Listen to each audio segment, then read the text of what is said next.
আসসালামু আলাইকুম ওরহমতুল্লাহি ওবরাকাত। আলহামদুলিল্লাহি রব্বিল আলমিন ওসসালাতু ওয়াসসালামু আলা নবিয়িনা মুহাম্মাদিন ওয়া আলিহি ওয়া আসহাবিহি আজমাইন। ফাআউযু বিল্লাহি মিনাশ শাইতানির রাজিম। বিসমিল্লাহির রহমানির রহিম। মা আতাকুমুর রাসূল ফাখুযুহু ওয়া মা নাহাকুম আনহু ফান্তাহু। আমানতু বিল্লাহ। সম্মানীয় দিনী ভাই ও বোনেরা, যে যেখান থেকে আমাদের দেখছেন সকলকে স্বাগত জানাচ্ছি। আমরা আল্লাহ তাআলার উপর ভরসা করে শুরু করছি আমাদের নিয়মিত আয়োজন জুমাবারের আসন ইসলাম জানি আজকের পর্ব। ধন্যবাদ জানাচ্ছি যারা ইতিমধ্যে আমাদের সাথে সম্পৃক্ত হয়েছেন। আমরা আল্লাহ তাআলার শুকরিয়া জ্ঞাপন করছি যে মহান মনিব আমাদেরকে ঈমানের সাথে সুস্থতার সাথে বাঁচিয়ে রেখেছেন। আমাদের সাপ্তাহিক আসন ইসলাম জানি এই জুমাবারের নিয়মিত আয়োজন আমরা সময় ক্ষেপণ না করে শুরু করতে চাই। ইতিমধ্যে আলহামদুলিল্লাহ আমাদের সাথে যারা সম্পৃক্ত হয়েছেন, আমি বিনীত আরজ করতে চাই যে আপনারা একটু শেয়ার করে দিন, তাহলে অসংখ্য ভাই বোন জেনে উপকৃত হবেন ইনশাআল্লাহ। নুরুন নবী ভাই জানতে চেয়েছেন, রাসূল সাল্লাল্লাহু আলাইহি ওয়াসাল্লাম সোমবারে ইন্তেকাল করেছেন, কিন্তু বুধবারে ওনাকে কেন দাফন করা হলো? বিলম্বের কারণ কি? হ্যাঁ, রাসূল সাল্লাল্লাহু আলাইহি ওয়াসাল্লাম রবিউল আউয়াল মাসের 12 তারিখ সোমবারে সকালবেলা ইন্তেকাল করেছেন, শাস্তের নামাজের শেষ সময়ে। কিন্তু ওনাকে দাফন করা হয়েছে মঙ্গলবার দিবাগত রাতে তথা বুধবারে। রাত যেহেতু আগে আসে আরবি মাসে, এই হিসাবে মঙ্গলবার দিন চলে যাওয়ার পরেই রাত আগমন করেছে, সেটা বুধবারের রাত। এই যে বিলম্ব হলো, অথচ হাদিসে বিলম্ব করা নিষেধ করা হয়েছে, বিলম্ব করতে নিষেধ আছে। রাসূলুল্লাহ সাল্লাল্লাহু আলাইহি ওয়াসাল্লাম বলেছেন, যখন কেউ মারা যায় তোমরা তাকে দাফন করতে দেরি করো না। সে যদি খারাপ হয় তাহলে তোমাদের কাঁধ থেকে একটি বোঝা তোমরা নামিয়ে দিলে, আর সে যদি ভালো হয় তাকে উত্তম জায়গায় পৌঁছিয়ে দিলে। অথচ সাহাবায়ে কেরাম রাসূল সাল্লাল্লাহু আলাইহি ওয়াসাল্লামের মতো উত্তম মানুষ, সর্বশ্রেষ্ঠ মানুষ, ওনাকে তাড়াতাড়ি দাফন না করে একটু বিলম্ব করেছেন। কেন বিলম্ব হলো? এর কারণ কয়েকটি। ঐতিহাসিকগণ বলেন, প্রথম কারণ, রাসূল সাল্লাল্লাহু আলাইহি ওয়াসাল্লামের ইন্তেকালের পরে সাহাবায়ে কেরামের মাঝে একটি চরম হতাশা বিরাজ করেছে, তাদের মাঝে খুব কষ্ট। এই জন্য হযরত ওমর তো বলেছেন, রাসূল মরেছে, যে বলবে আমি তাকে হত্যা করব, তলোয়ার দিয়ে ফয়সালা করব। এভাবে সাহাবায়ে কেরাম আল্লাহর হাবিবের ইন্তেকালে তারা কি করবেন বুঝে উঠতে পারছিলেন না, অনেক সময় এতেই চলে গিয়েছে। তারপরে রাসূল সাল্লাল্লাহু আলাইহি ওয়াসাল্লামকে কোথায় দাফন করা হবে তিনি বলে যাননি এভাবে নির্ধারণ করে। এটা নিয়ে গবেষণা করা হয়েছে।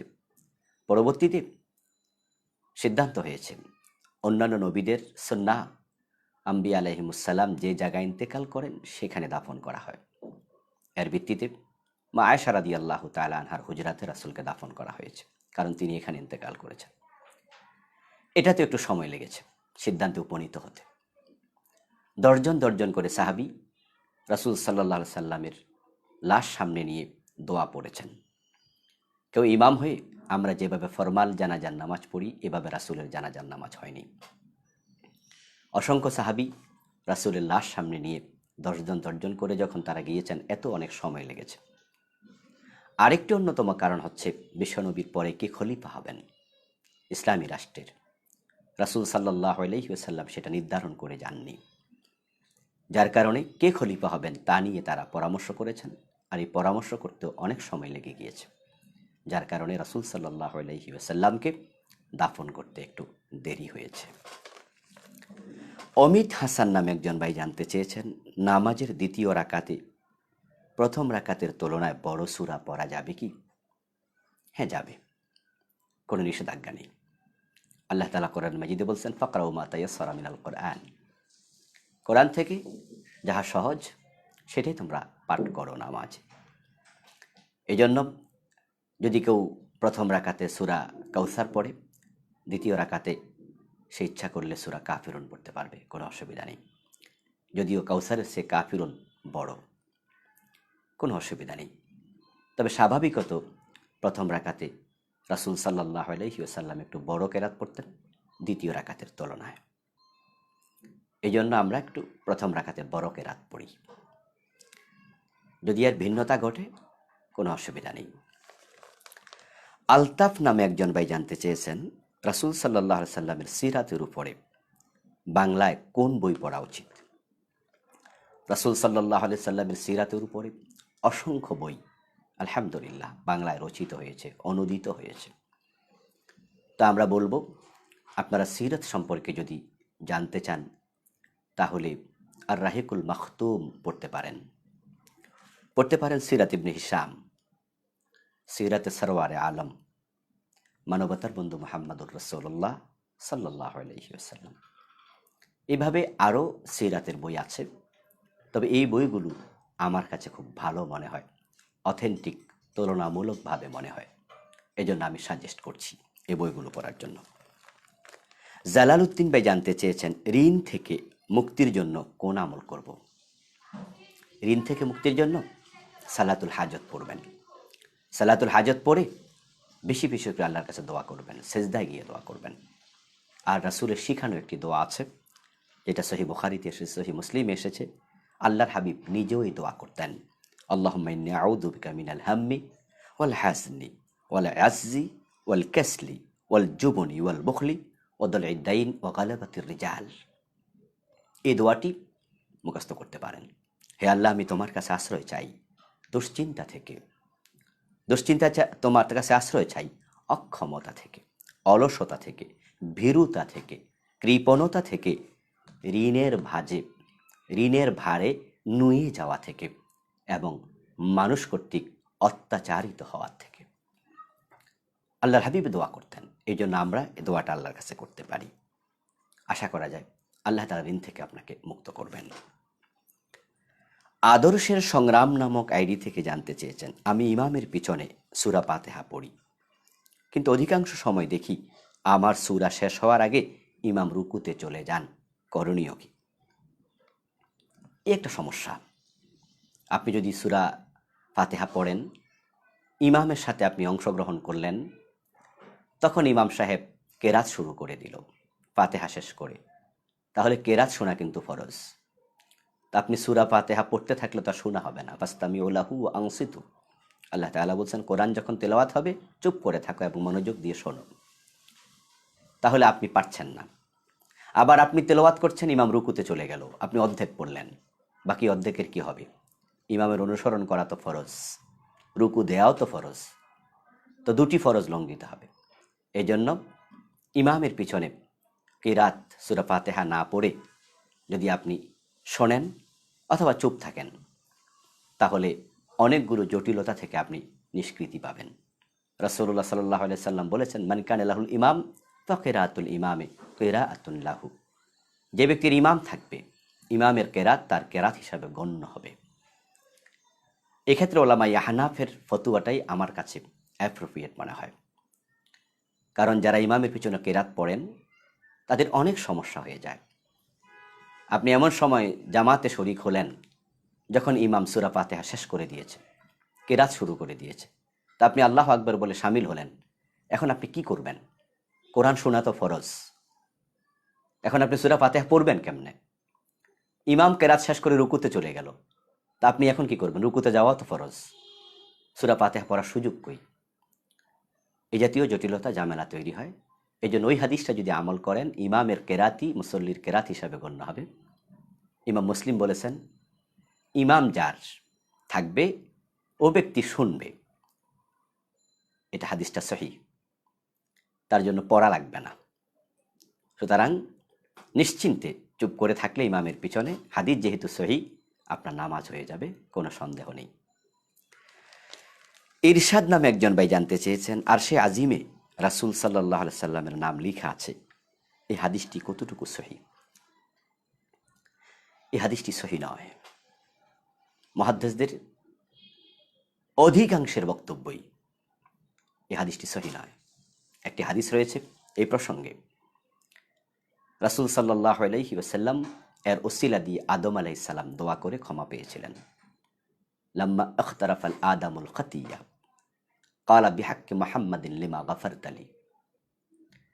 আদম আলাইহিস সালাম অপরাধ করার পরে তিনি বললেন, মুহাম্মাদের ওসিলা আমাকে ক্ষমা করে দাও। আল্লাহ তাআলা তখন বলছেন, কাইফা আরাফতা মুহাম্মাদ ওয়া লাম আখলুকহু, তুমি মুহাম্মদকে চিনলে কেমনে, আমি তো এখনো তাকে বানাইনি। তখন আদম আলাইহিস সালাম বলেছিলেন, লাম্মা খালাকতানি বিয়াদিক ওয়া নাফাখতা ফিয়া মিন রূহিক ফারাফাতু রাসি ওয়া রাআইতু আলা কাওয়াইমিল আরশি মাকতুবান লা ইলাহা ইল্লাল্লাহ মুহাম্মাদুর রাসূলুল্লাহ। হে আল্লাহ, মুহাম্মদকে আমি কেমনে চিনলাম? আপনি যখন আমাকে নিজ হাতে বানালেন, আমার মাঝে রূহ ফুঁকে দিলেন, আমি তখন সতেজ হলাম, জেগে উঠলাম, দাঁড়িয়ে গেলাম।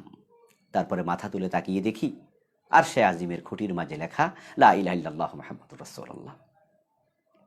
ফাআলিমতু ইন্নাকা লাম তুযিফ ইলা ইসমিকা ইল্লা হাব্বাল খালকি ইলাইক। এটা দেখে আমি বুঝেছি যে আপনার সবচেয়ে প্রিয় ভাজন না হলে আপনার নামের পাশে আপনি তার নাম সংযুক্ত করতেন না। তাই আমি তার উসিলা ধরে ক্ষমা চাই। আল্লাহ তাআলা তখন বলেছিলেন, সাদাক্তা ইয়া আদম লাউলা মুহাম্মদ লামা খালাকতুক। সত্য বলেছ হে আদম, মুহাম্মদকে না বানালে তোমাকেও বানাতাম না। এই হাদিসটা হাদিসের বিভিন্ন কিতাবে পাওয়া যায়। এটাকে ইমাম বাইহাকি এনেছেন, মুস্তাদরাকে হাকিমে আল্লামা হাকিম নিসাপুরি এনেছেন।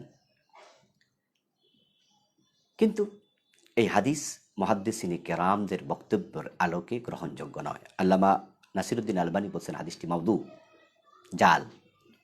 আল্লামা বিন বাজ রাহেমাহুল্লাহ বলছেন হাদিসটি মাউজু, জাল। আল্লামা বাইহাকি বলেছেন হাদিসটি জয়ীফ। এই হাদিসের সনদে আব্দুর রহমান বিন জায়েদ বিন আসলাম নামে একজন রাবি আছেন। এই রাবিকে নিয়ে যথেষ্ট আপত্তি আছে। ইমাম বাইহাকি রাহেমাহুল্লাহ এই হাদিসটি আল মুস্তাদরাক নামক কিতাবে এনে তিনি বলছেন হাদিসটি সহিহ। অথচ উনি তার ভিন্ন কিতাবে এই আব্দুর রহমান বিন জায়েদ বিন আসলাম নামক রাবির ব্যাপারে বলেছেন যে উনার হাদিস গ্রহণযোগ্য নয়। আল্লামা জাহাবি রাহেমাহুল্লাহ এই জন্য বলছেন যে ইমাম আল হাকিমের বক্তব্য হাদিসটি সহিহ, এটা তো উনার অন্য কথার বিপরীত হয়, যেখানে তিনি আব্দুর রহমান বিন জায়েদ বিন আসলামকে তিনি জারাহ করেছেন, বলছেন যে তার হাদিস গ্রহণযোগ্য নয়। তাহলে তার হাদিস সহিহ হয় কেমনে? অধিকাংশ আলেম মুহাদ্দিসরা বলছেন হাদিসটি সহিহ নয়, গ্রহণযোগ্য নয়। কেউ বলেছেন মাউদু, কেউ বলেছেন চরম পর্যায়ের জয়ীফ। রাসূল সাল্লাল্লাহু আলাইহি সাল্লামের নাম আরশে আজিমে লেখা থাকলে তা আমাদের কাছেও ভালো লাগতো। রাসূলের নাম যে আমরা যাকে সবচেয়ে বেশি ভালোবাসি, আন-নাবিয়্যু আওলা বিল মুমিনিনা মিন আনফুসিহিম, আমাদের জানের চেয়ে আমরা বেশি ভালোবাসি রাসূলকে। উনার নাম আরশে আজিমে লেখা থাকলে তো আমাদের জন্য আনন্দের ব্যাপার। কিন্তু ইসলাম তো বানিয়ে বলা যাবে না, দলিল ভিত্তিক বলা লাগবে। তো যেই হাদিসটির আলোকে এই কথা বলা হয়, মুহাদ্দিসগণ বলছেন হাদিসটি মাউদু, কেউ বলছেন জয়ীফ। এই জন্য আমরা এই হাদিসটাকে গ্রহণযোগ্য বলতে পারছি না। আশা করি বুঝতে পারছেন। মোরশেদ নামে একজন জানতে চেয়েছেন, সাজদার সময় দুই পায়ের মাঝে কতটুকু ফাঁকা থাকবে? মাথা কি হাতের মাঝ বরাবর থাকবে? হ্যাঁ, সাজদার সময় পা খাড়া করে রাখবেন, দুই পায়ের মাঝে একটু ফাঁকা থাকবে, অথবা পা দুটি মিলিয়ে রাখবেন। দুটি সুন্নাহ, হাদিসে দুরকমই পাওয়া যায়। উদারতা আছে, প্রশস্ততা আছে। আর চেহারা কোথায় থাকবে? দুই হাতের তালুর মাঝখানে। রাসূল সাল্লাল্লাহু আলাইহি সাল্লাম দুই হাতের তালুর মাঝখানে সিজদা করতেন, এই জন্য চেহারা সেখানে থাকবে। হাত থাকবে চেহারার দুই পাশে। যদিও অনেকে হাত একবারে কাঁধ বরাবর রাখে, মাথা সামনে এগিয়ে দেয়, এটা খেলাফে সুন্নাহ। আশা করি বুঝতে পেরেছেন। মহিব নামে একজন ভাই জানতে চেয়েছেন, অমুসলিম দেশে মুসলিম স্থায়ীভাবে বসবাস করতে পারবে? হ্যাঁ, কয়েকটি সূরতে পারবে। যদি সে অমুসলিম দেশে জন্মগ্রহণ করে, সে দেশের নাগরিক, তাহলে সে স্থায়ীভাবে বসবাস করবে তার দেশেই। দ্বিতীয় হলো, যে ব্যক্তি মুসলিম দেশে জন্মগ্রহণ করেছে কিন্তু সে দেশ তার জন্য নিরাপদ নয়, তার জীবনের ঝুঁকি আছে, জান মালের ঝুঁকি আছে, তাহলে সে যদি বাধ্য হয় অমুসলিম দেশে জীবনের নিরাপত্তার স্বার্থে স্থায়ীভাবে বসবাস করতে পারবে, যদি কোনো মুসলিম দেশে বসবাসের সুযোগ সে না পায়। 3 নাম্বার, জীবিকার তাগিদে, অর্থাৎ সে যে দেশে থাকে সেই দেশে সে যে পরিমাণ জীবিকা অর্জন করছে তা দিয়ে তার সংসার চলে না, তাহলে সে বাধ্য হয়ে অমুসলিম দেশে জীবিকার তাগিদে যেতে পারবে। কিন্তু জীবিকার তাগিদ সেরে গেলে আবার মুসলিম দেশে ফিরে আসবে। আরেকটি কারণে যেতে পারবে, সেটা হচ্ছে দিন প্রচারের জন্য। দিন প্রচার করবে, স্থায়ীভাবে বসবাস করে দিন প্রচার করতে থাকবে, এতে করে মরে যাবে, অসুবিধা নাই। কিন্তু দিন প্রচার করার পরে যে কিছু লোক তৈরি হয়ে যায় যারা দিন মেনে চলছে, এখন তার আর সেখানে প্রচারের প্রয়োজন নাই, দায়ী তৈরি হয়ে গেছে, সে চাইলে নিজের দেশে আবার ফিরে আসতে পারবে। এই শারায়াতগুলো সামনে রেখে অমুসলিম দেশে যাওয়া যায়, থাকা যায় সাময়িক। কিন্তু শুধু জীবিকার তাগিদ, কিন্তু শুধু জীবিকার কারণে চলে যাওয়া, অথচ আপনি মুসলিম দেশে ভালো আছেন, আরো বেশি চাই, শুধু আরো একটু ভালো থাকা, এই চিন্তা করে অমুসলিম দেশে যাওয়ার ব্যাপার ওলামায়ে কেরাম আপত্তি করেছেন, বলেছেন এটা মাকরুহ, এটা অসুন্দর। কারণ অমুসলিম দেশে দিন মেনে চলা একটু কঠিন, এবং তার বাস্তব সাক্ষী আপনারা নিজেরা, যারা আমেরিকায় আছেন, ইউরোপে আছেন, অমুসলিম দেশে আছেন, সেখানে পর্দা নাই, ঘর থেকে বের হইলে বেপর্দা, হাফ প্যান্ট পরে চলছে, শর্ট প্যান্ট পরে চলছে, গায়ে কাপড় চোপড় নেই। সেখানে ইজ্জতের হেফাজত করা, নিজের চোখের হেফাজত করা, সন্তানদেরকে ভালো রাখা একটু কঠিন। এই জন্য শুধু টাকা পয়সার জন্য অমুসলিম দেশে পছন্দ করেন না, তারা এটাকে মাকরুহ বলেছেন।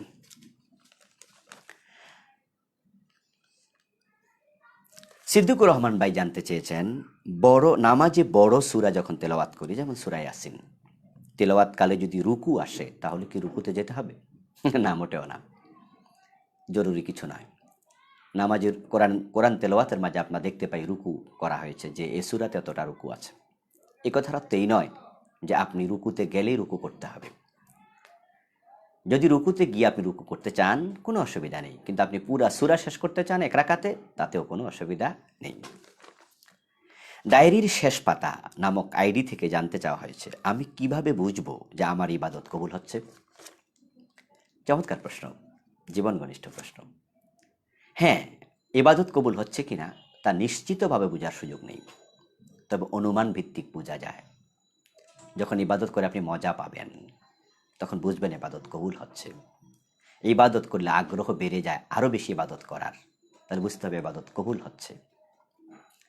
আর ঠিক তার বিপরীত যদি হয়, বুঝতে হবে ইবাদতে গাফলা আছে, আল্লাহ সেটা নিচ্ছেন না। এই জন্য ইবাদতে স্বাদ পাওয়া, ইবাদতের আগ্রহ তৈরি হওয়া প্রমাণ করে ইবাদত কবুল হচ্ছে। তাহির নামে একজন ভাই জানতে চেয়েছেন, এক মাযহাবের অনুসারী হয়ে অন্য মাযহাবের হাদিস অনুযায়ী আমল করা যাবে? আসলে হাদিস কোনো মাযহাবের না, মাযহাব এসেছে অনেক পরে। রাসূল সাল্লাল্লাহু আলাইহি ওয়াসাল্লামের ইন্তেকালের 70 বছর পরে ইমাম আবু হানিফার জন্ম হয়। বিশ্বনবী ইন্তেকাল করেছেন 11 হিজরিতে, ইমাম আবু হানিফা রাহিমাহুল্লাহ জন্মগ্রহণ করেছেন 80 হিজরিতে। আর উনার জন্মের সাথে সাথে মাযহাব তৈরি হয়নি, উনার জীবদ্দশাতেও হয়নি। উনি কোনো মাযহাব বানিয়ে যাননি, তিনি বলেননি যে আমার মাযহাব মানো বা আমি মাযহাব বানালাম। ইমাম শাফিও এটা বলে যাননি, কোনো ইমাম বলেননি। দলিল ইস্তেমবাত করেছেন, লোকজন শিখেছে, জেনেছে, যারা জানে না তারা উনার কথা জেনে শুনে আমল করেছে। মাযহাবগুলো আরো পরে এসেছে। তাহলে যে আপনি কোন মাযহাবের হাদিস মানবেন এ শব্দটা ঠিক নয়। তবে হ্যাঁ, আমরা যারা মাযহাব মানি, হাদিসের আলোকেই মানি। ইমামগণ বানায়া কথা বলেন নাই, হাদিসের আলোকে বলেছেন, কোরআনের আলোকে বলেছেন। এখন তাদের এই বক্তব্য অনুসরণ করতে গিয়ে যারা আমরা নির্ধারিত কোনো মাসলাক মানি, আমরা ওই ইমামকে মানব, এতে করে শৃঙ্খলা থাকবে। আমরা এখান থেকে কিছু ওখান থেকে কিছু, এটা মানতে গেলে যাদের ইলম কম তাদের একটু ঝামেলা তৈরি হবে, আপনি সুবিধাবাদী হয়ে যাচ্ছেন মনে হবে। তবে যাদের ইলম আছে, হাদিস কোনটা সহিহ কোনটা জয়ীফ, একাধিক বক্তব্যের মাঝে কোন বক্তব্যটা কোরআন হাদিসের অধিক নিকটবর্তী, এটা বুঝার মতো সমজ আছে, অমুক আছে, এমন লোকেরা যদি, আলেমরা যদি চায়, তাহলে হাদিসের আলোকে তারা আমল করবে। মাযহাব মানে ঠিক আছে, কিন্তু একটা হাদিস তার কাছে মনে হয়েছে এটা আমার মাযহাবের স্বীকৃত নয়, আমার মাযহাবের আমল নয়, কিন্তু ওই হাদিসটা সহিহ, মানার সুযোগ আছে, কোনো অসুবিধা নেই। কিন্তু যাদের ইলম কম, আমরা তাদেরকে বলবো আপনারা শৃঙ্খলার স্বার্থেই নির্ধারিত একটি মানুন। এর কারণ প্রত্যেক ইমাম কোরআন হাদিসের আলোকেই কথা বলেছেন। মুস্তাহিদ যদি ভুলও করে তাহলেও তার সওয়াব হয়। আর আপনি যেহেতু জানেন না, তাই মুস্তাহিদকে আপনি অনুসরণ করছেন, আপনিও সওয়াব পাবেন। কিন্তু মুস্তাহিদের ভুলটা যখন স্পষ্ট হয়ে যাবে, যারা জানবে তাদের জন্য ওই ইস্তেহারটুকু মানা জায়েজ হবে না। কারণ মুস্তাহিদ বলেননি যে আমার ভুলটাও মানবে। এই জন্য যারা জানে কোনটা ভুল কোনটা সঠিক, তাদের জন্য একটু উন্মুক্ত পরিবেশ। তারা চাইলে মাযহাবে নাই, মাযহাব এটাকে স্বীকৃতি দেয়নি, কিন্তু হাদিস সহি, তারা আলেম, তাই তারা মানতে পারবে। নন আলেম যারা, গায়রে আলেম যারা, তাদের ব্যাপারে আমরা এ বিষয়ে অনুমতি দিতে চাই না। কারণ বিশৃঙ্খলা তৈরি হবে, তারা নিজেরাই পেঁচে পড়ে যাবে। তবে হ্যাঁ, আপনি মক্কা শরীফে গেছেন, মক্কায় যাওয়ার পরে, কাবাতে যাওয়ার পরে, মদিনায় যাওয়ার পরে সেখানে আপনি রমজান মাসে বিতিরের নামাজ পড়বেন, ইমামের পিছনে দাঁড়িয়েছেন। তো ইমাম 2 রাকাত পড়ে সালাম ফিরিয়ে দিল, আলাদা করে 1 রাকাত পড়ল। তা আপনি বলবেন যে হানাফি মাযহাবে নাই, তাই আমি নামাজ ছেড়ে দেবো? না না, ইমামের অনুসরণ করে আপনি ভিন্ন মাসলাক হলেও আপনি নামাজ পড়ে ফেলবেন, কোনো অসুবিধা নেই। কারণ সেখানে আপনি দায়িত্বশীল না, দায়িত্বশীল ইমাম। আর তিনি যে হাদিস আমল করছেন, তিনি বুঝে আমল করছেন। এই জন্য আলেমের অনুসরণ করে যদি আবার কেউ করে, তাহলে ভিন্ন মাসলাকের মাসআলাও তিনি অনুসরণ করতে পারবেন, কোনো অসুবিধা নেই। শুনলে কিছু কিছু মানুষ 2 আঙ্গুলে চুমো দেয়, তারপরে এটা চোখে মাখে। এ বিষয়ে 2-3টি হাদিস পাওয়া যায়, কিন্তু হাদিসগুলো গ্রহণযোগ্য নয়। আল্লামা দাইলামি উনার ফিরদাউস নামক কিতাবে একটি হাদিস এনেছেন আবু বকর সিদ্দিক রাদিয়াল্লাহু তাআলা আনহুর বরাতে। যে বিশ্বনবীর নাম নেওয়া হয়েছে আবু বকর রাদিয়াল্লাহু তাআলা আনহু, তখন উনার এভাবে চুমো খেয়ে চোখে আঙ্গুল দিয়েছেন। রাসূল সাল্লাল্লাহু আলাইহি সাল্লাম বলেছেন যে আমার দোস্ত যা করেছে এরকম যে ব্যক্তি করবে, হাল্লাত লাহু শাফাআতি, আমার সুপারিশ তার জন্য কবুল হবে, ওয়াজিব হবে।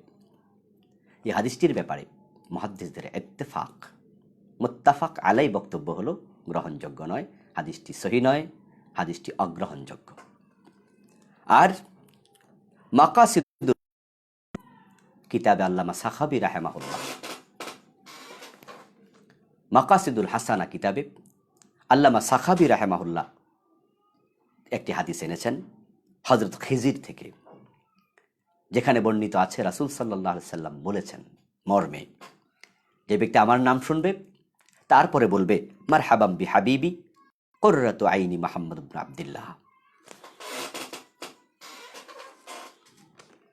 এই কথা বলে যে ব্যক্তি তার হাতের আঙ্গুল এইভাবে চুমু দিয়ে চোখে লাগাবে, তার আর কখনো চোখ উঠবে না, ওই রোগ হবে না, চোখের রোগ হবে না। এই হাদিসটি অগ্রহণযোগ্য।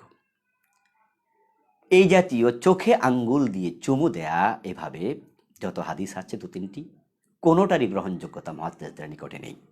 মুত্তাফাক আলাই, ইখতিলাফ ছাড়াই মুহাদ্দিসরা সবাই বলছেন এই হাদিসগুলো গ্রহণযোগ্য না। এরপরেও অগ্রহণযোগ্য হাদিস দিয়ে কেউ কেউ আমল করে চলছেন। আমরা বলবো যেই হাদিস গ্রহণযোগ্য নয় সে হাদিস দিয়ে আমল সাব্যস্ত হবে না। সুতরাং এটা শরীয়তের সুন্নাহ হিসাবে এটাকে গ্রহণ করা যাবে না। ইয়াসিন নামে একজন ভাই জানতে চেয়েছেন, নামাজে জামার হাতা গুটিয়ে নামাজ পড়লে কোনো অসুবিধা আছে কি? না, জামার হাতা গুটিয়ে যদি আপনি নামাজ পড়েন কোনো অসুবিধা নেই, তবে এটা দেখতেও একটু অসুন্দর লাগে। এই জন্য আমাদের কেউ এটাকে মাকরু বলেছেন। চেয়েছেন টিকেট কেটে বড়শি দিয়ে মাছ ধরা যাবে? টিকেট কেটে বড়শি দিয়ে মাছ ধরা এটা অনেকটা জুয়ার মতো। কারণ যে ব্যক্তি মাছ পাবে না সে কিন্তু আহত মন নিয়ে ফিরে আসে। আর যে ব্যক্তি 100 টাকার টিকিট কেটেছে, মাছ পেয়েছে একটা 5,000 টাকা দামের, সে খুশি হয়েছে, কিন্তু পুকুরের মালিক মনে মনে কষ্ট পেয়েছে যে বড় মাছটা নিয়ে গেল। এজন্য এটা জায়েজ বলার সুযোগ নেই। ইসলামে লেনদেনের ক্ষেত্রে অস্পষ্টতা থাকবে না। তবে যদি কেউ বলে যে আমার পুকুর থেকে বড়শি দিয়ে মাছ ধরে নেন, আমি অগ্রিম কোনো টাকা নেব না, টিকিট লাগবে না, আমি অনুমতি দিলাম, যে যা পারেন ধরে নেন, তাহলে জায়েজ। কিন্তু টিকিট কেটে টাকা দেবে তো, এই জন্য এখানে কেউ জিতবে কেউ ঠকবে, জুয়ার সম্ভাবনা থেকে যাবে। এই জন্য কাজটি গ্রহণযোগ্য নয়। আতিয়া হাসান একজন বোন জানতে চেয়েছেন, পর্দা সহজ করার জন্য কাউকে দুধ পান করালে জায়েজ হবে? হ্যাঁ, দুধ পান করিয়ে যদি আপনি তাকে দুধ ছেলে বানাতে চান, যেন তার সাথে ভবিষ্যতে পর্দা করা না লাগে, তাহলে এটা অনুমোদিত, অসুবিধা নেই। কারণ কেউ কাউকে দুধ পান করালে সেটা দুধ মা হয়ে যাবে, ওর সন্তান তার দুধ বোন হয়ে যাবে যে দুধ পান করেছে। কিন্তু একটি বিষয় এখানে খেয়াল রাখতে হবে, সেটা হলো আপনি দুধ মা হওয়ার কারণে তার সাথে আপনার সন্তানদের বিবাহ শাদী জায়েজ হবে না। অথচ দুধ যদি পান না করাতেন তাহলে বিবাহ শাদী জায়েজ থাকত। তাহলে আপনি কিছু সম্পর্কের বাধা তৈরি করলেন দুধ পান করানোর কারণে। তাই হাসতে খেলতে এই কাজটি আমরা করতে চাই না। সুতরাং একান্ত জরুরত যদি হয় তাহলে সেটা করতে হবে। যেমন পালক সন্তান, আপনি পালক সন্তান আনবেন, পালক সন্তান আনলে পরে তার সাথে ভবিষ্যতে পর্দার প্রশ্ন উঠবে।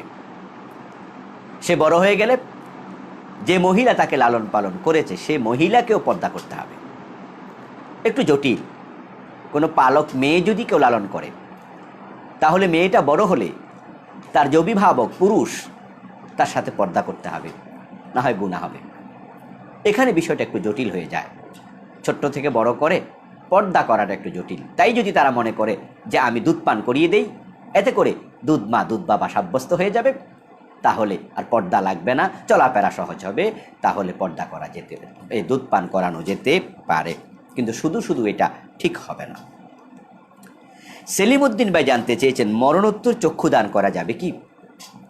মরণোত্তর চক্ষুদান অর্থাৎ কেউ মরার আগে সে বলে যাবে যে আমার চোখ আমি দান করে গেলাম।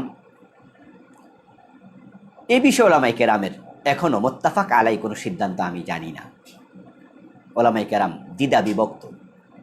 একদল আলেম বলেছেন এটা জায়েজ নেই, কারণ আপনার অঙ্গ প্রত্যঙ্গের মালিক আপনি নয়, এটার মালিক আল্লাহ। তা আপনি কিভাবে দেবেন? রক্ত দেন কেন? রক্ত বেড়ে যায়, বিক্রি করা জায়েজ নাই। মালিক আপনি নন, তাই রক্ত বিক্রি করা যাবে না, দান করতে পারবেন, এটা আবার বেড়ে যাবে। কিন্তু চোখ, হাত, কর্ণ, নাসিকা, কিডনি, ফুসফুস এগুলো সব বাড়ে না, কিছু কিছু বাড়ে। যদি আপনি ফুসফুসের, আমি জানি যে ডোনেট করে, যে আপনার হৃদযন্ত্র থেকেও ডোনেট করে, কলিজার অংশ ডোনেট করে, ওটা করলে পরে বেঁচে থাকা যায়, অসুবিধা হয় না, তাহলে করা যাবে। কিডনি ডোনেট করবেন, বেঁচে থাকা যায়, এই জন্য একদল আলেম বলছে ডোনেট করা যাবে, যেহেতু চলে। কিন্তু বড় একদল আলেম বলেন চলবে না, কারণ এটার মালিক আপনি নন, তা আপনি কেমনে দিবেন? এবং তারা আরও বলে থাকেন যে মৃত্যুর পরে লাশের প্রতি সম্মানটা করা হয় না। অদূর ভবিষ্যতে হয়তো চক্ষু দান নয়, শুধুমাত্র মগজ দান করা যাবে, চিকিৎসা বিজ্ঞান আরও আগাবে, হয়তো কলিজা দান করা যাবে, ফুসফুস দেওয়া যাবে, হাত দেওয়া যাবে, পা দেওয়া যাবে। তাহলে কারো মৃত্যুর পরে ডাক্তাররা ছুরি নিয়ে, খন্তা কোড়াল নিয়ে হাজির হবে, যে সবাই বলবে আসো কেটে ছিঁড়ি নেই। তাহলে আপনার চোখ উপড়াবে, কেউ কলিজা কেটে নেবে পেট কাইটা, কেউ মগজটা কেটে নেবে মাথা পাটাইয়া। এই যে লাশের প্রতি অশ্রদ্ধা হয়, এই জন্য একদল ওলামা বলেছেন, বড় আলেম বড় জম্মে গফির ওলামারা বলেন এটা জায়েজ নেই। আর একদল আলেম বলছেন যেহেতু এটা উপকার হয়, মানবতার কল্যাণ হয়, যিনি মরে গেছেন তিনি তো চলে গেছেন, কবরস্থ করলে পৌঁছে যাবে, কিন্তু দিয়ে গেলে চোখটা দিয়ে আরেকদল পৃথিবীর আলো দেখতে পাবে। তো মানব কল্যাণের দিকে খেয়াল করে আরেকদল আলেম বলেন এটা জায়েজ আছে। প্রশ্ন হতে পারে যে ইখতিলাফ কেন? কারণ হলো রাসূল সাল্লাল্লাহু আলাইহি সাল্লামের যুগে তো চিকিৎসা বিজ্ঞানের এই উৎকর্ষতা ছিল না, তাই তখন এই বিষয়ে কোনো কথা ওঠেনি। যেহেতু এই বিষয়ে কোনো কথা ওঠেনি, তাই কোরআন হাদিস এগুলো পাওয়া যায় না। ওলামায়ে কেরাম গবেষণা করে, কোরআন হাদিসের উপর ইজতিহাদ করে, চিন্তা ভাবনা করে, রায় কিয়াস করে তারা তাদের রায় প্রস্তাবনা পেশ করছেন। আশা করি বুঝতে পেরেছেন। আব্দুর রাজ্জাক ভাই জানতে চেয়েছেন, আমি মুরগির ফার্মে কাজ করি, সবসময় মুরগির ময়লার উপরে দাঁড়িয়ে কাজ করতে হয়, ওই অবস্থা কোরআন তেলাওয়াত করা যাবে? আশা করি করা যাবে, কারণ আপনার পায়ে জুতা থাকে, আপনি জুতার উপরে পা রেখে তারপরে মুরগির ময়লার উপরে পা রাখছেন। এটা যদি হয় তাহলে আপনার তেলাওয়াত করতে আপত্তি নেই। ডিরেক্ট যদি আপনি পা রাখেন তাও রাখা যাবে, কারণ একদল আলেম বলেছেন মুরগির যে ময়লা নাজাসাতে গালিজা নয়। এই জন্য পশু পাখির ময়লা, মুরগির ময়লা, এগুলোর উপরে পা রেখে আপনি কোরআন তেলাওয়াত করতে পারবেন, একান্ত যদি করতে হয়। আর আমরা বলতে চাই যে আপনি পবিত্র অবস্থায়, সুস্থ পবিত্র অবস্থায় তেলাওয়াত করুন। কোরআনের যে মর্যাদা সেটা পরিপূর্ণভাবেই সতর্কতার সাথে পালন করুন। তাই আপনি তেলাওয়াত করতে বাধ্য না হলে আপনি তেলাওয়াত সরাসরি কোরআন না করে আপনি জিকির আজকারও করতে পারেন। তবে হ্যাঁ, তেলাওয়াত করলে গুনাহ হয়ে যাবে, ব্যাপারটি মোটেও তা নয়। তুষার নামে আল্লাহর এক বান্দা জানতে চেয়েছেন, জামাত চলাকালে অজু ভেঙে গেলে করণীয় কি? জামাত চলাকালে যদি আপনার অজু ভেঙে যায় তাহলে আপনি নামাজে আর অংশগ্রহণ করবেন না, নামাজ এখানে শেষ। আপনার জন্য সূরত হলো আপনি বেরিয়ে চলে যান, অজু করুন, আবার জামাতে শরীক হন। অথবা আপনি যদি বের হওয়ার কোনো জায়গা না পান, রাস্তা না পান, তাহলে আপনি বসে যান অথবা দাঁড়িয়ে যান, কিন্তু আপনি রুকু সেজদা করবেন না, জামাতে আর শরীক থাকবেন না। প্রশ্ন হতে পারে যে লোকজন তো নামাজ পড়ছে, আমি বের হব কিভাবে? উত্তর হলো মুসল্লিদের সামনে দিয়ে বের হয়ে যাবেন, কোনো অসুবিধা নেই। মুসল্লিদের সামনে দিয়ে হেঁটে অথবা মুসল্লিদেরকে ফাঁক করে করে আপনি বের হয়ে যাবেন, কারণ ইমামের সুতরা মুসল্লির সুতরা, এটা হাদিস। ইমামের সামনে যেহেতু আপনি হাঁটতেছেন না, হাঁটতেছেন মুসল্লির সামনে, মুসল্লির সামনে হাঁটলে ইমামের সামনে সুতরা আছে, ওয়াল আছে, সুতরাং আপনি মুসল্লির সামনে হাঁটার কারণে গুনাহগার হবেন না এবং আপনার এটা জরুরত। তাই আপনি চাইলে বের হয়ে গিয়ে অজু করে জামাতে শরীক হতে পারবেন। আর যদি মনে করেন যে আমি বের হব না, তাহলে বসে যান অথবা দাঁড়িয়ে থাকেন, কিন্তু নামাজে রত থাকবেন না। জয়নাল নামে একজন ভাই জানতে চেয়েছেন, মোজার উপর মাসে করার নিয়ম কি? মোজার উপর মাসে করবেন? নিয়ম হলো মোজাটা, ওলামায়ে হানাফ বলেছেন সেটা যেন কাপড়ের মোজা না হয়, সেটা যেন হয় চামড়ার মোজা, শক্ত মোজা, মাসুন আলাল খফাইন।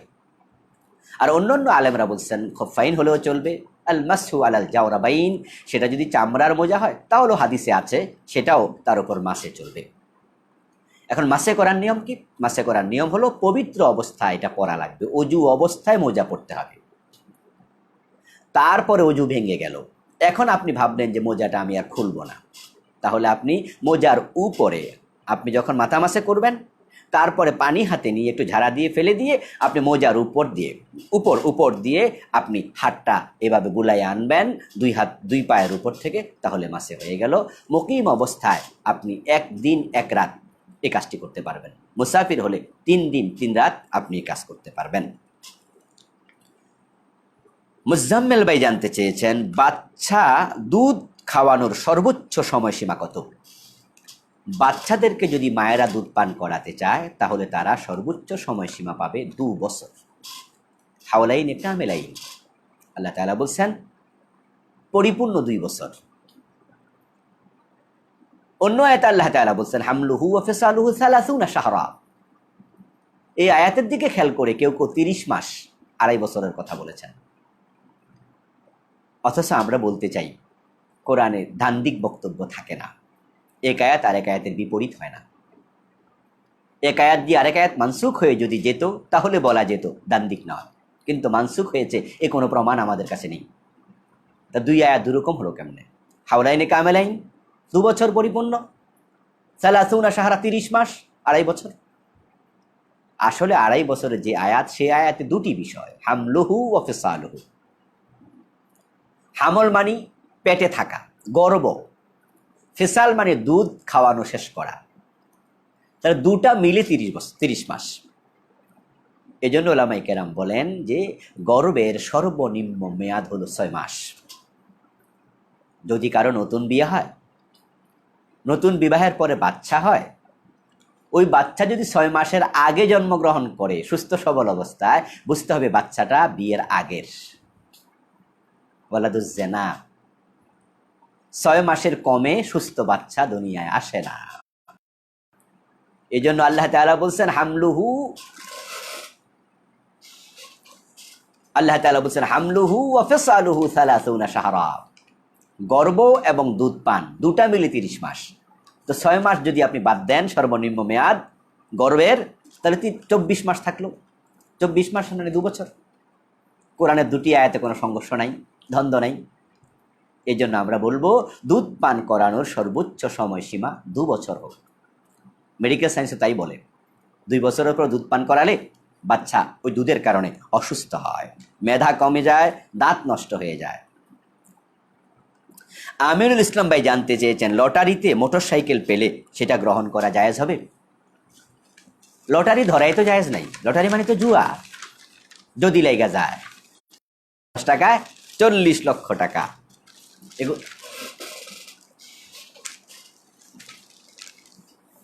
লাইভ চলাকালে যারা মোবাইলে ফোন দিয়ে ডিস্টার্ব করছেন আমাদের, তাদের জন্য পরিতাপ। যারা আমাকে চিনেন তারা জানেন যে আমরা এই টাইমে লাইভে বসি, এরপরও ফোন দিচ্ছেন বারবার। ফোন দিলেই তো কেটে যায়, আমাদের ডিস্টার্ব হয়। আল্লাহ হেফাজত করুক, মাফ করুক। এখন লটারি ধরাই তো জায়েজ নাই, আর যদি ধরেন এটা জুয়া হয়ে যাবে। আর যদি টাকা ছাড়া লটারি হয়, যেমন মার্কেটে, শপিং মলে ব্যবসা জমানোর জন্য দোকান মালিক কর্তৃপক্ষ বলল যে আমরা আমাদের সকল ক্রেতাদেরকে টিকিট দেব, সেখান থেকে 10 জনকে পুরস্কার দেব, এটা হলো প্রণোদনা, এটা জায়েজ, এটা জুয়া নয়। সকলকে দিতে পারবো না তো, 10 জনকে দেব।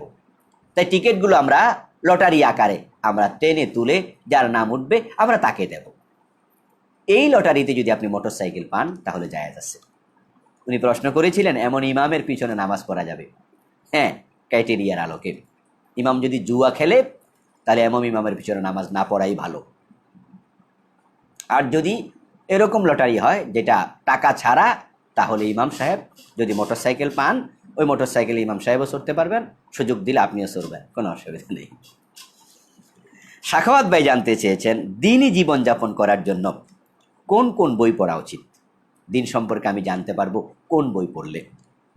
আমরা বলবো 1 নাম্বার তাফসির, কোরআনের তাফসির পড়ুন, মারিফুল কোরআন পড়ুন, তাফহিমুল কোরআন পড়ুন, তাফসির ফি জিলালিল কোরআন পড়ুন। এখন তাফসিরে তাবারি অনুদিত হয়েছে আপনার তাফসির ইবনে কাসির, আরও অনেকগুলো তাফসির। আপনার সুবিধা মতো কোরআনের তাফসির পড়ুন, যেটা আপনার জন্য সংগ্রহ করা সহজ। তাফসিরে চোখ রাখুন। কোরআন ইহাদি লিল্লাতি হিয়া আকওয়াম, হেদায়েতের পথ দেখাবে যারা হেদায়েত পেতে চায়। এরপরে আপনি হাদিসের কিতাব পড়বেন, অনুবাদ হয়েছে এখন আলহামদুলিল্লাহ, অসংখ্য হাদিসের কিতাব অনুবাদ হয়েছে। সিয়াসিত্তা তো অনেক আগে অনুবাদ হয়েছে, আপনারা পড়বেন। যদি কোনো হাদিস বুঝতে সমস্যা হয় তাহলে আপনি মুহাদ্দিসদের কাছে যাবেন, আলেমদের কাছে যাবেন।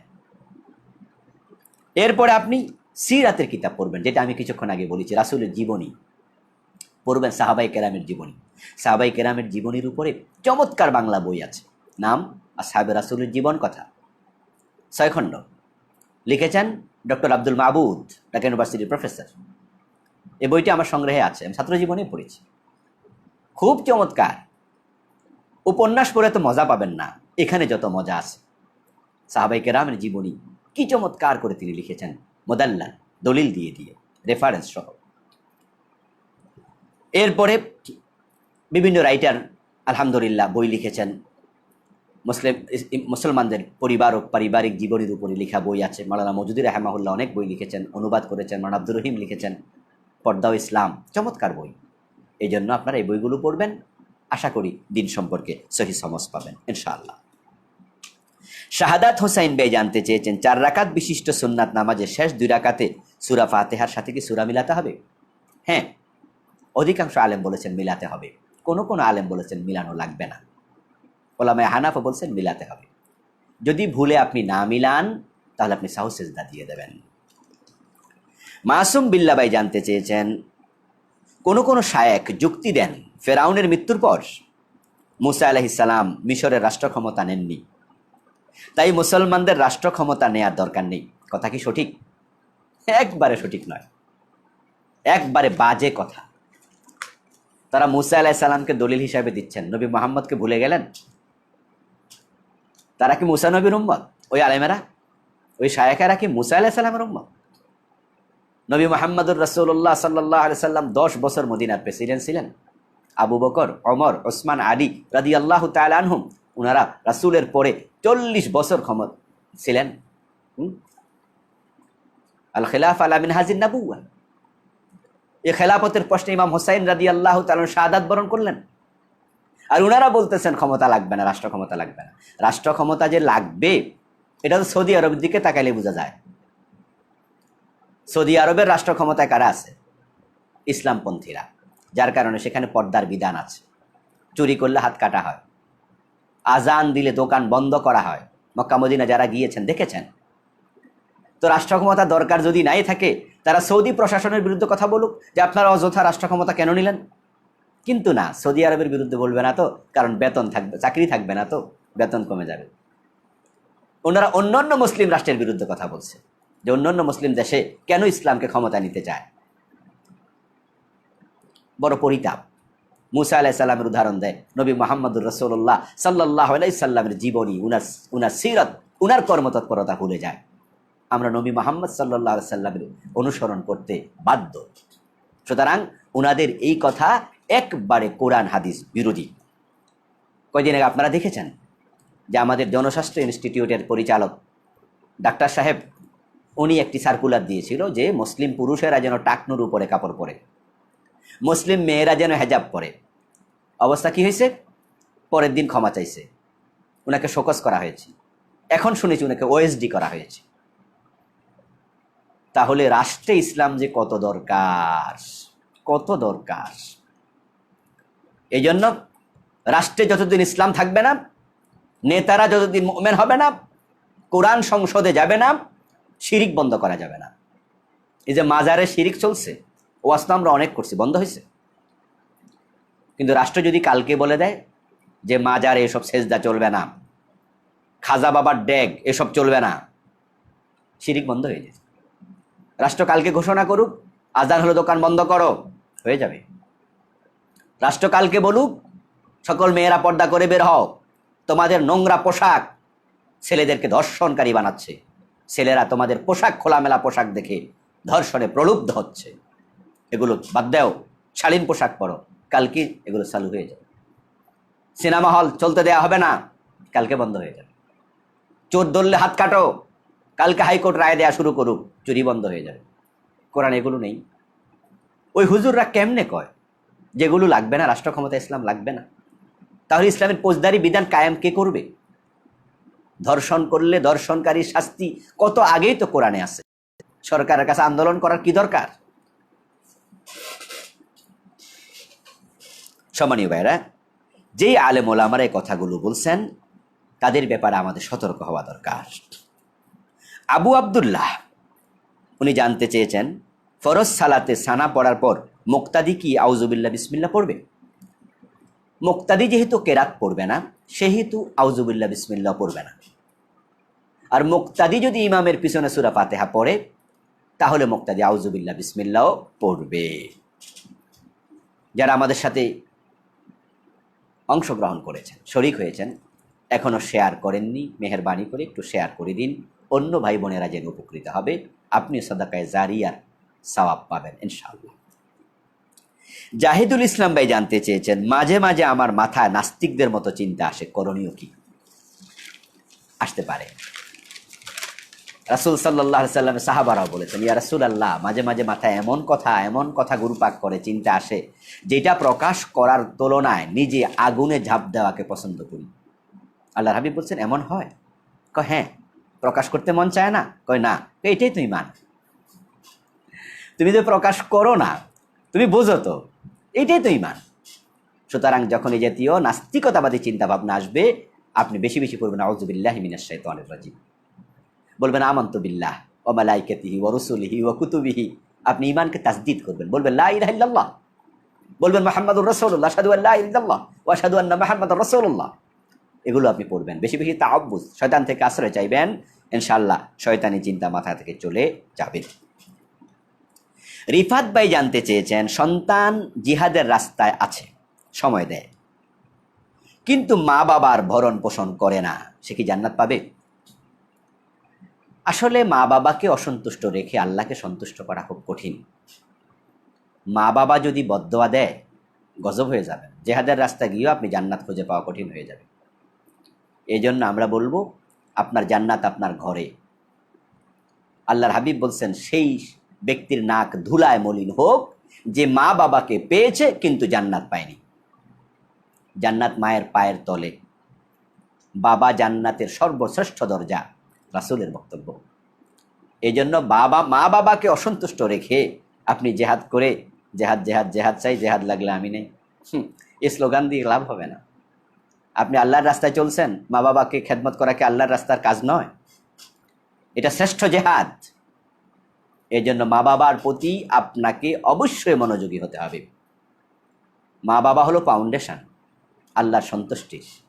রেদার রব ফি রেদার ওয়ালিদাইন ও সাখাতুর রব ফি সাখাতিল ওয়ালিদাইন। ফাউন্ডেশন নাই তো বিল্ডিং থাকবে না, ভেঙে পড়ে যাবে। মা বাবা খুশি তো আল্লাহ খুশি, মা বাবা বেজার তো আল্লাহ বেজার। এই জন্য তাদেরকে খুশি রাখতে হবে।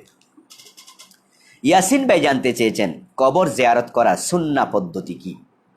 সেখানে কি হাত তুলে দোয়া করা যাবে? কবর জিয়ারত করার সুন্নাহ পদ্ধতি হলো, রাসূল সাল্লাল্লাহু আলাইহি ওয়াসাল্লাম কবরে যেতেন, সালাম দিতেন, কবরস্থ ব্যক্তির জন্য আল্লাহর কাছে দোয়া করতেন।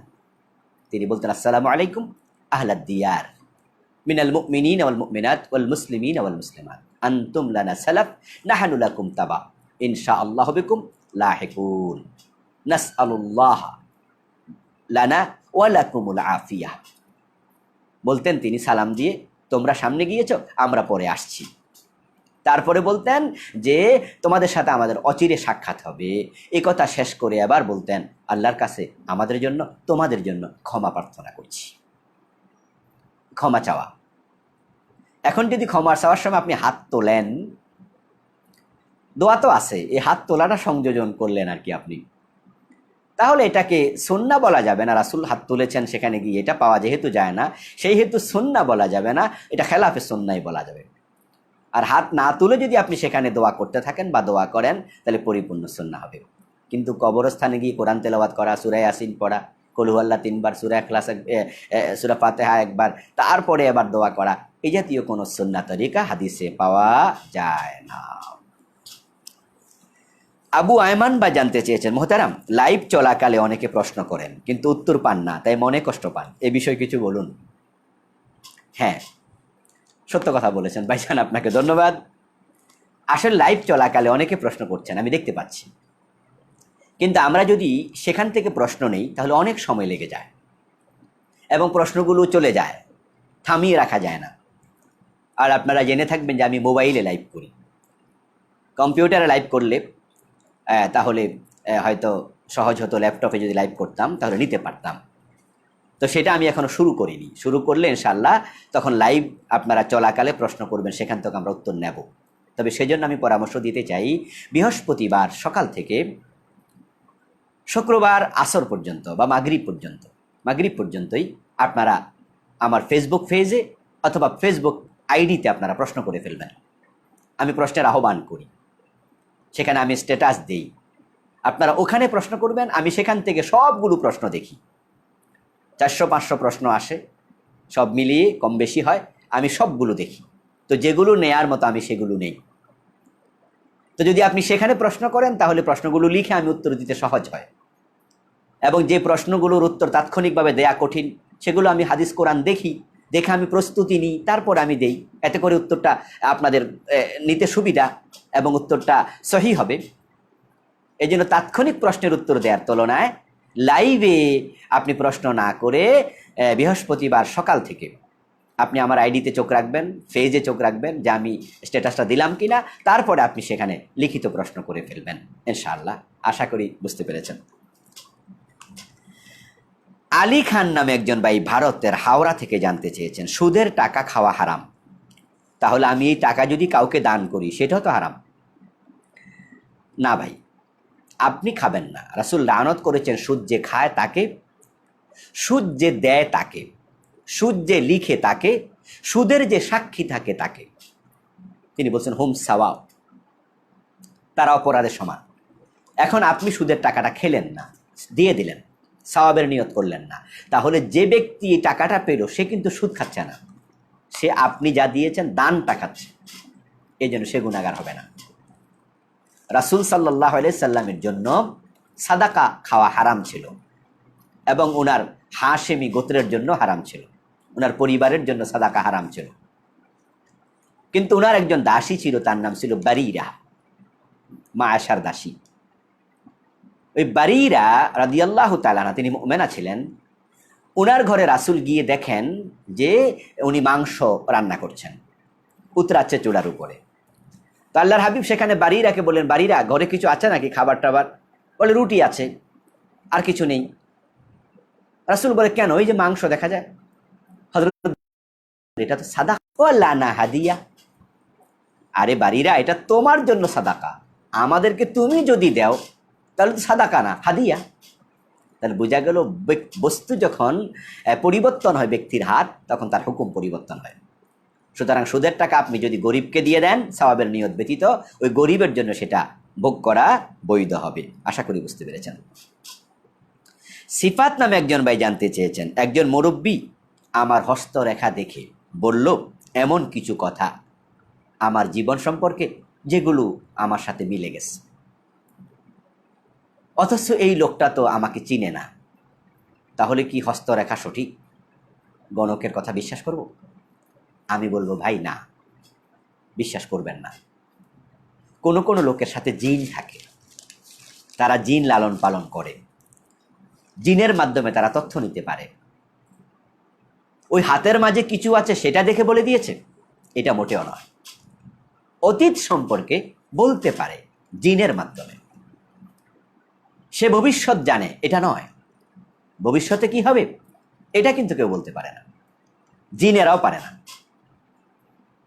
তাহলে বলবেন নবী মুসা আলাইহিস সালাম পৃথিবীতে আসবে, স্বপ্নে দেখেছে ফেরাউন, এবং সে সিদ্ধান্ত ঘোষণা করেছে বনী ইসরাইলের ছেলে হলে জবাই করে দাও। এই খবর কেমনে জানলো? স্বপ্নের ব্যাখ্যা করেছিল একদল লোক। ওই লোকগুলো জিন সন্তান, শয়তান, তারা লালন পালন করত। ওই গণকেরা জিনদের দিয়ে তথ্য সংগ্রহ করাতো। তাফসীরে পাওয়া যায় জিনগুলো আকাশের উপর উঠে যেত, প্রথম আকাশের কাছাকাছি চলে যেত, মহাকাশে চলে যেত। আকাশের উপরে উঠে মহাকাশে গিয়ে প্রথম আকাশের কাছাকাছি গিয়ে চুপ করে বসে থাকতো। তো আল্লাহ তাআলা যে সিদ্ধান্ত নিয়েছেন, এটা মুকাররাব ফেরেশতাদের কাছে তিনি বলতেন যে আমি নবী মুসাকে পাঠাচ্ছি কিছুদিন পরে। ফেরেশতারা এগুলো পরবর্তী ফেরেশতাদের সাথে আলাপ করতেন। এইভাবে দুনিয়ার ফেরেশতারা জানতো, আর শয়তান ওখান থেকে কিছু কথা শুনে ফেলতো, শুনে তারা গণকদের কাছে এসে বলতো, আর গণকরা এর আলোকে সত্য মিথ্যা মিশায়া তারপরে মানুষের কাছে প্রচার করত। তাহলে বোঝা যায় জিনকে লালন করে পালন করে কিছু লোক অতীত সম্পর্কে, বর্তমান সম্পর্কে বিভিন্ন তথ্য দিতে পারে। ওই গণক হয়তো তাই বলে আপনি সে হাতের রেখা দেখে কিছু বলছে, হাতের রেখাতে কিছু আছে তাকদীর, বিশ্বাস করবেন না।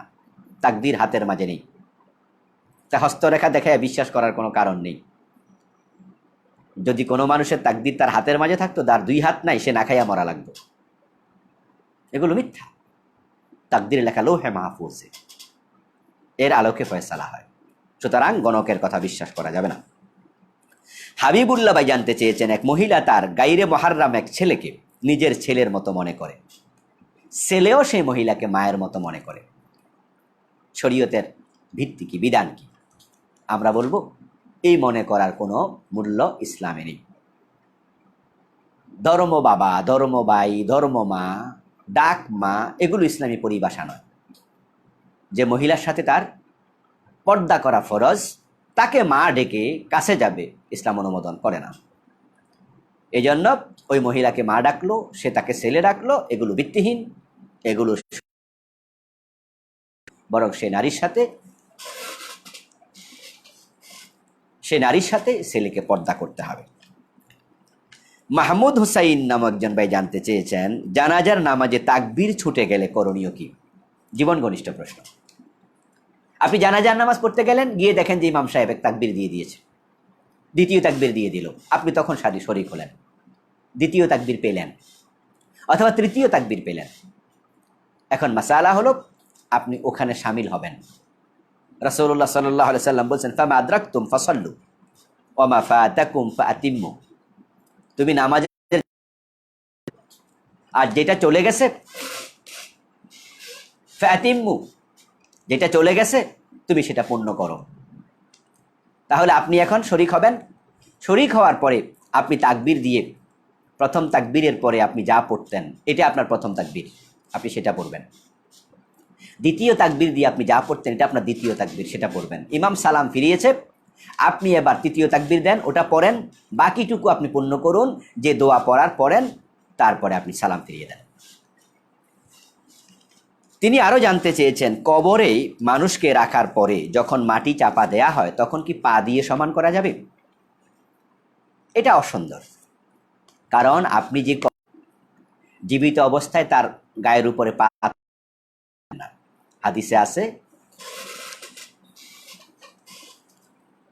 হাদিসে আছে জীবিত মানুষকে তোমরা যেমন সম্মান করো, তার মৃত্যুর পরে তাকে, তার লাশকে তেমনই সম্মান করো। এই জন্য আপনি পা দিয়ে কবরের মাটি সমান করা ঠিক হবে না। সালাম মোল্লা নামে একজন ভাই জানতে চেয়েছেন, লাশের খাটিয়া নিয়ে চলার সময় 40 কদম, এই জাতীয় কোনো সিস্টেম কি ইসলামে আছে? 10 কদম 10 কদম পরে ঘাড় পরিবর্তন করা, এই জাতীয় কোনো বিধান ইসলামে নেই। তবে যদি লাশ কাঁধে নিয়ে কেউ ব্যথা পায়, ঘাড় পরিবর্তন করতে করবে, কিন্তু 10 কদম গনে গনে তারপরে 4 বার পাল্টায় 40 কদম তারপরে চলতে থাকো, এটা ইসলামে নেই। এগুলো হাদিসে পাওয়া যায় না, এগুলো আঞ্চলিক কুসংস্কার। ফাহাদ নামে একজন ভাই জানতে চেয়েছেন, নামাজ চলাকালে সামনের কাতার খালি হলে একটুকু হেঁটে কি সামনে যাওয়া যাবে? হ্যাঁ, যাওয়া যাবে। যদি আপনি দেখেন নামাজ চলাকালে সামনে একটু জায়গা খালি হয়ে গেছে যে কোনো কারণে, তাহলে আপনি ওই খালি জায়গা পূর্ণ করবেন, আপনি 1 কদম 2 কদম দিয়ে সামনে চলে যাবেন, কোনো অসুবিধা নেই। আইয়ুব নামে একজন ভাই জানতে চেয়েছেন, বোনের টাকা ভাইয়ের কাছে গচ্ছিত আমানত, ভাই যদি বোনের টাকার বোনের পক্ষ থেকে জাকাত দেয়, জাকাত আদায় হবে? হ্যাঁ, জাকাত আদায় হবে, কোনো অসুবিধা নেই। কামরুল হাসান ভাই জানতে চেয়েছেন, মসজিদ ব্যতীত দোকান অথবা ঘরে যদি 5-6 জন মিলে জামাতে নামাজ পড়ি আজান দিতে হবে? একামত দেন, আজান দেবেন। যদি সে এলাকায় আজান না হয় তাহলে আজানও দিবেন, কিন্তু একামতটা দিবেন। আর যদি সে এলাকায় আজান হয়েছে, কানে আওয়াজ আসছে, আপনি ঘরে নামাজ পড়ছেন, তাহলে আপনি আজান না দিলেও কোনো অসুবিধা নেই, তবে আজান দিতে চাইলে দেওয়ার সুযোগ আছে। সোহরাব ভাই জানতে চেয়েছেন, কোনো মুসলিম ফরজ বিধান পালন করার পাশাপাশি যদি তার বিশুদ্ধ আকীদা না থাকে সে জান্নাত পাবে? জটিল প্রশ্ন। বিশুদ্ধ আকীদা শিখা এটা তো ফরজ, তাহলে যে বিশুদ্ধ আকীদা শিখিনি সে সকল ফরজ বিধান পালন করেছে এটা বলার সুযোগ নেই। এই জন্য আকীদার বিশুদ্ধতা ইম্পর্টেন্ট। তবে হ্যাঁ, কিছু কিছু বিষয় আছে ব্যাখ্যা সাপেক্ষ। যেমন আল্লাহ তাআলা কোরআন মাজিদে বলছেন আল্লাহ আরশের উপরে, তিনি বলছেন আর রহমান আলাল আরশি ইস্তাওয়া। আবার তিনি বলেছেন নাহনু আকরাবু ইলাইহি মিন হাবলিল ওয়ারিদ, যে আল্লাহ আমাদের শাহরগের আরো নিকটে। তাহলে এখন কেউ যদি বলে যে আল্লাহ আরশে, আবার আরেকজন বলল আল্লাহ সর্বত্র, তাহলে এখন আপনি আকীদার কোন দিকে ব্যাখ্যা করবেন? আল্লাহ আরশে তারও দলিল আছে, তোমরা যেখানে তিনি সেখানে, তোমরা যেখানে 2 জন তিনি তৃতীয় জন, তোমরা যেখানে 3 জন তিনি চতুর্থ জন, এটাও তো কোরআনে আছে। তাহলে এখন আল্লাহ সর্বত্র যারা বলে, আরশ তো সর্বত্রের অংশ, তারা তো আরশ স্বীকার করেনি। এই জন্য আপনি বলতে পারবেন না তারা বিভ্রান্ত, এটা ব্যাখ্যা সাপেক্ষ বিষয়। আল্লাহ তাআলা জাতান আরশে আজিমে, আরশে আজিমের উপরে আর কি, আরশে আজিমের মাঝে এরকম আমার মতো বসে আছে তা কিন্তু না, এটা আবার বিভ্রান্ত আকীদা। ইস্তাওয়া মালুম ওয়া কাইফুহু মাজহুল গায়রু মালুম, সমাসীন এটা আমরা বুঝি, কিন্তু তার কাইফিয়ত আমরা জানি না। এখন যারা বলে সর্বত্র, তো সর্বত্রের মাঝে আরো তো আরশ আছে, তারা অস্বীকার করে নাই। এই জন্য কিছু কিছু বিষয় যেগুলো ব্যাখ্যা সাপেক্ষ আছে সেগুলো ব্যাখ্যা সহই আকীদা। তবে বিশুদ্ধ আকীদা খুব জরুরি, এটা আমাদের শিখতেই হবে, না হয় কিন্তু জান্নাত পাওয়া অনিশ্চিত হয়ে যাবে, কারণ আকীদা মানেই তো ঈমান। ফয়সাল নামে একজন ভাই জানতে চেয়েছেন, সূর্য ওঠার কত মিনিট পর ইশরাকের নামাজ পড়া যাবে? সূর্য উঠে গেলে সাথে সাথেই পড়া যাবে। সূর্যের কোনো অংশ ওঠেনি এই অবস্থায় পড়া যাবে না। সূর্য ওঠা শেষ, ইশরাক শুরু।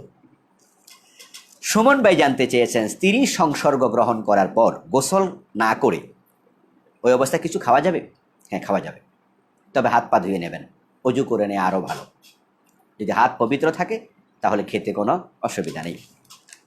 শিমুল খান ভাই জানতে চেয়েছেন, সেলুনে চুল কাটার পর গোসল না করে নামাজ পড়া যাবে? হ্যাঁ, পড়া যাবে। সেলুনে চুল কাটার পর যদি মাথাটা ভালো একটু ধুয়ে নেন, খাবারের মাঝে চুল পড়ার সম্ভাবনা নাই, তাহলে আপনি খেতে পারেন। শরীরভাবে কোনো নিষেধ নেই, গোসল করা ফরজ নয়। আপনি নামাজ পড়বেন, আপনি খাবেন, আপনি যা ইচ্ছে তাই করবেন, কারণ চুল কাটলে অজুও ভাঙে না, গোসলও ফরজ হয় না, কোনো অসুবিধা নেই। আলমগীর ভাই জানতে চেয়েছেন, কোনো ইমাম যদি গরুর দালালি করে এমন ইমামের পিছনে নামাজ পড়া যাবে? ইমামের সকল দোষ খুঁজে বের করা হচ্ছে।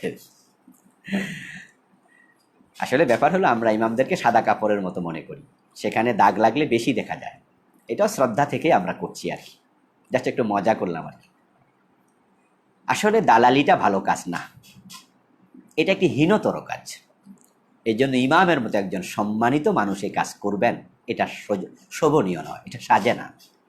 তবে হ্যাঁ, যদি কোনো ইমাম দালালি করে তার পিছনে নামাজ হবে, আপনারা তাকে বলুন আর কি, যে হুজুর, আপনার মতো লোক, সম্মানী মানুষ, এই কাজটা আপনি ছেড়ে দেন। ইসমাইল হোসেন ভাই জানতে চেয়েছেন, আমাদের সমাজে কিছু আলেম ইসলামী মনীষীদেরকে নিয়ে বিষেধগার করে, এতে আলেমদের প্রতি সাধারণ মানুষের শ্রদ্ধা কমে যাচ্ছে। এ বিষয়ে আপনার মন্তব্য আশা করছি। এটা বড় কষ্টের, এটা বড় দুঃখের। কিছু ভাই আছে যারা আসলাফ আইম্মাদেরকে নিয়েও কথা বলে, ইমাম আবু হানিফার বিরুদ্ধে কথা বলে মাওলানা মওদুদির বিরুদ্ধে, আশরাফ আলী থানভীর বিরুদ্ধে। এইভাবে যারা আমাদের মুরব্বী, আমাদের সে অনেক বড় বড় আলেম, তাদের সমালোচনা করতে একটু জিহ্বা কাঁপা উচিত। যে আশরাফ আলী থানভী রাহিমাহুল্লাহ কত বড় আলেম, আমি উনার বিরুদ্ধে কথা বলছি, আমি উনার ছাত্র হওয়ার যোগ্য? মাওলানা মওদুদি কত বড় আলেম, আপনি উনার বিরুদ্ধে কথা বলছেন, আমি কথা বলছি? উনি যে বই লিখছে আমার মাথার উপরে চাপাইয়া দিলে আমি তো মাটি শুয়ে যাওয়া লাগবে, বইয়ের ছাপে। উনি যা লিখছে আমি তা তো পড়ার যোগ্যতাও রাখি না, আর আমি উনার বিরুদ্ধে কথা বলছি। কোথায় ইমাম আবু হানিফা রাহিমাহুল্লাহ, উনার বিরুদ্ধে কথা বলছি? এগুলো নালায়েক, ওদের ব্যাপারে আর কি বলবো আমরা। এই জন্য মনীষীদের ব্যাপারে কথা বলতে সতর্কতার সাথে বলতে হবে। ওনারাও ভুল করেছেন, ভুল হতে পারে, ওনারাও মানুষ, কিন্তু ওনাদের ভুলগুলাকেও তাসামু করতে হবে। ওনাদের ভুলের কথা বললো আদবের সাথে বলতে হবে। কিন্তু আজকে কিছু লোক বেআদব হয়ে গেছে, পারিবারিক শিক্ষা নেই। আলেম নামধারী কিছু লোক ইউটিউবে এসে এমনভাবে অন্য আলেমদেরকে গায়েল করে, যেগুলো শুনে সাধারণ মানুষ আলেমদেরকে হেও চোখে দেখছে, বলছে হুজুররাই তো হুজুরদের সম্মান দেয় না, আমরা কেমনে দেব? এই জাতীয় আলেমগুলোর কারণে আজকে আলেম সমাজের ইজ্জত নষ্ট হয়ে যাচ্ছে। আমি অনুরোধ করতে চাই আজকে লাইভের মাধ্যমে, নিশ্চয়ই প্রত্যেকের মাসলাকের মুরব্বী আছে, মুরব্বীর এই বিষয়ে হস্তক্ষেপ করা উচিত। আপনি ভাববেন না আপনার ছেলে তার চাচাকে গালি দিচ্ছে, চাচার সাথে আপনার জমি নিয়ে ঝগড়া আছে, আপনি খুশি যে যাক আমার বাইরে গালি দিচ্ছে, জমি নিয়ে ঝগড়া আছে, আমার পোলা অনেক বড় হয়েছে। মুস্কি হাসি দিয়েন না, এই পোলা কয়েকদিন পরে আপনারে গালি দেবে। বরং আপনার বলা উচিত, এই ছেলে, তো চাচার সাথে আমার ঝগড়া আছে, তোর কি, তুই কেন কথা বলস, চুপ। তাহলে ছেলে শিখবে। মাওলানা মওদুদি আপনার কাছে ভালো লাগে না, নাও লাগতে পারে, কিন্তু উনি যে একজন গুরুজন, মুরব্বী, অনেক বড় আলেম, তাতে সন্দেহ নাই। ভুল করেছেন হয়তো, আপনি বললেন ভুল করছে, কিন্তু আপনি মজা নিচ্ছেন যে হ্যাঁ ভালো করে কও, তাহলে সে কয়দিন পরে আপনারে বলবে। বেয়াদবি কারো জন্যই শোভনীয় নয়। এই জন্য যে সমস্ত আলেমরা অন্যের বিষেধগার করে, আমি বলবো তাদেরকে আপনারা সংশোধনী দেবেন।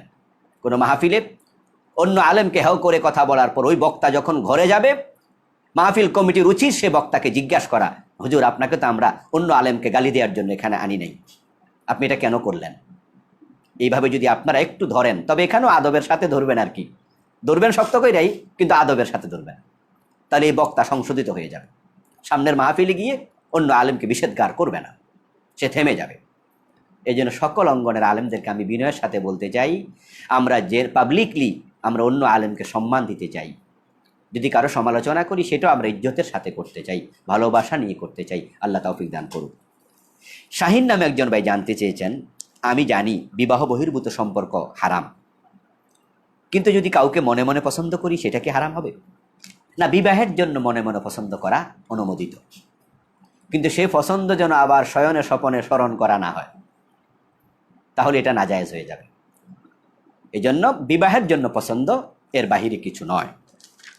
মামুন ভাই জানতে চেয়েছেন, বয়োবৃদ্ধ অথবা শারীরিক অক্ষমতার কারণে যদি শরীরের অবাঞ্ছিত পশম কাটতে না পারে করণীয় কি?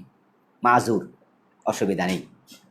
নিজের পশম নিজে পরিষ্কার করতে পারে না এমন নারী, তার স্বামী নাই, অথবা এমন পুরুষ তার স্ত্রী নাই, একজন আরেকজনকে পরিষ্কার করে দেবে এটাও সুযোগ নেই, তাহলে মাজুর, আল্লাহ মাফ করবেন। সুলাইমান ভাই জানতে চেয়েছেন, বাচ্চারা বড় হয়ে গেছে কিন্তু মা গর্ভবতী হলেন, এতে করে বাচ্চারা মায়ের সাথে কথা বলা বন্ধ করে দিয়েছে, শরীয়তের বিধান কি? দুঃখজনক সংবাদ। বাচ্চা বড় হয়ে গেছে, মা কি গর্ভবতী হতে পারবে না? তার স্বামী যেহেতু আছে, সে গর্ভবতী হতেই পারে। এমন নারীর সাথে তার সন্তানরা কথা বলে না, কষ্ট দেয়, এটা বড় পরিতাপের, এটা ঠিক নয়। এই সন্তানদের মায়ের কাছে ক্ষমা চাওয়া উচিত। আল্লাহ ক্ষমা করুক, আমরা দোয়া করি।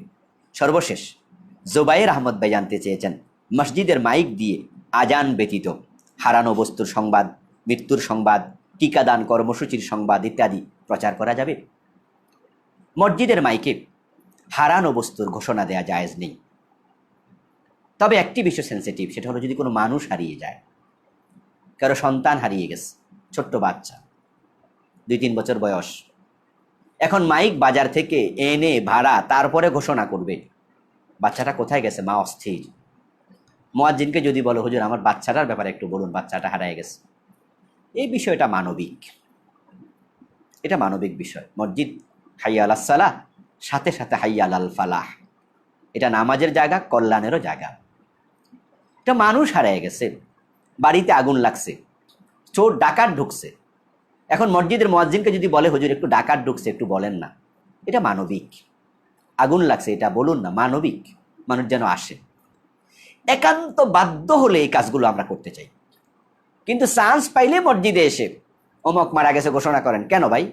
কেউ মারা গেছে, এই ঘোষণা আপনি একটা মাইক দিয়ে তো করতে পারেন, আলাদাভাবে করতে পারেন, এটা মসজিদের মাইকে করতে হবে কেন? এটা আধা ঘন্টা পরে ঘোষণা করলে কোনো অসুবিধা তো নাই। এই জন্য আমরা মসজিদের মাইক যেহেতু আজানের জন্য দেয়া হয়েছে, এটাকে আমরা এই কাজেই খাটাতে চাই। একান্ত বাধ্য না হলে আমরা ভিন্ন কাজে খাটাবো না। কিন্তু বস্তু হারাইছে, ছাগল হারাইছে, গরু হারাইছে, টাকা হারাইছে, এই জাতীয় ঘোষণা মসজিদে দেয়া জায়েজ নাই। আল্লাহ তাআলা আমাদের সকলকে বুঝার তৌফিক দিন। যে সমস্ত ভাইয়েরা প্রশ্ন করেছেন, উত্তর পাননি, কষ্ট পেয়েছেন, আমি ক্ষমা চাচ্ছি। আসলে আমরা একদিনে সকল উত্তর দিতে পারবো না, প্রশ্ন একজনের, উত্তর আমাদের সবার। আমরা আশা করি উপকৃত হতে পেরেছি প্রশ্নের উত্তরগুলো জেনে। আল্লাহ আমাদের বুঝার তৌফিক দিন।